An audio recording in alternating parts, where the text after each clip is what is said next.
puppy agility for confidence building and socialization.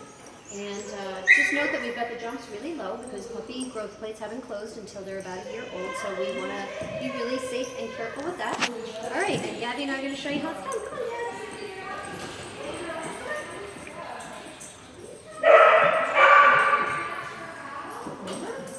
Oh, no, we missed one. Let's go.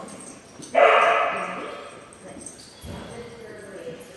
Over, over, good girl. Over, good girl. All right, here we go. Oh, we got a freebie. What do we do here? Good job. Yes. Good girl. I know, it's very big. Good girl.